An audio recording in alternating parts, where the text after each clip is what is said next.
And now I'll show you a picture of the mechanism of the Korfhage astronomical regulator precision. The back of this right here has got some, so it's how the dial is made. It's very nice. Thick brass. This comes out, I guess. Interesting. There's the signature. And here is our movement.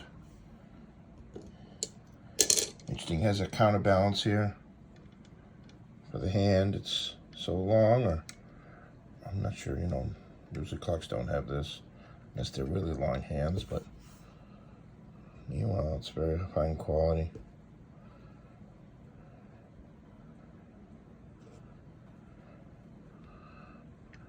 Now, if you did it the other way, of course, you can't do it backwards, but if one did, it gets a little sensitive drop here.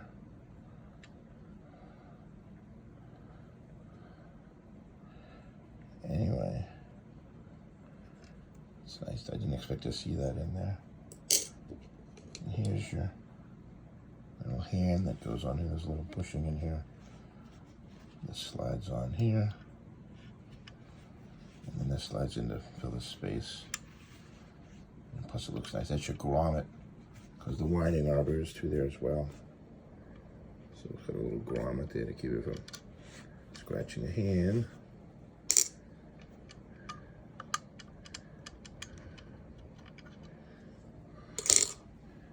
And here's your time train. Very nice and slick. Here's our jewels here. 1, 2. They got really large sinks, oil sinks.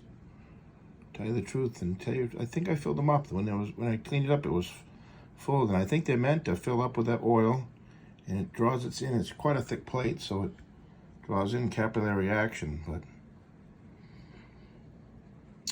I think they're the size. They're perfect size. They're meant to be this size. They are. And there's your rear plates, jewel, and the off center clutch here. I didn't even lacquer. I'm gonna strip off the lacquer later on and redo the movement so it shines. I did polish all the gears though. They really came out nice. I want it to look real nice. Meanwhile, it runs beautifully now. I'm certain it's going to run. It's interesting how it's got this adjustment here to raise the height of the verge ever so slightly up one or the other. And I'm not sure why one would need that, really. I've never seen a clock have it. If the clock was crooked in a wall, would that make a difference? If you raise this a little bit, this would throw out a little bit there. And vice versa, if you lowered it, it would pull in a little bit.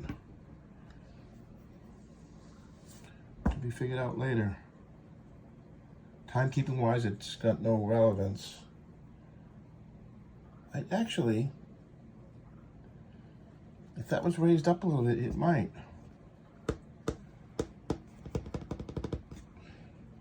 Anyway, you can see the pivots there have jewels. Little ruby jewel right in the middle of the brass. It got a slit in there, and there's one on each side.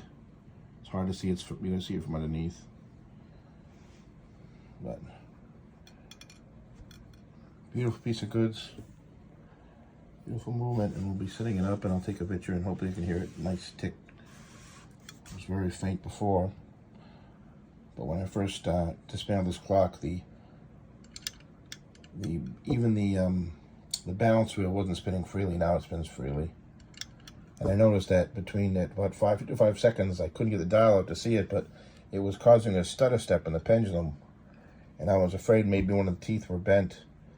But when I cleaned it up, I realized that this was dragging. Maybe when it, where the gold is sagged for a long time, the oil sagged.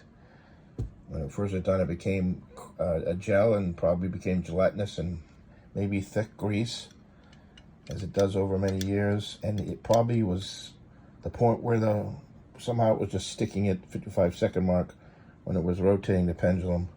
I mean the hand here, this balance wheel rotated to a point where it was just rubbing, so it caused it to just stutter a little bit. Must have been a little more gunk at that point. So I'm so glad it's not a bent tooth or any damage, which I wouldn't believe it would be. This clock is made not to damage the teeth. The pendulum's got that special fail-safe design. Even when the clock runs out of power, it doesn't damage the teeth. This here should have no reason to damage the teeth. Yeah, and it's a fairly substantial balance wheel too. Escape wheel, I'm just going to say escape wheel. It's very substantial. It's not fragile. So, beautiful piece. I'm going to set it up and get it running now.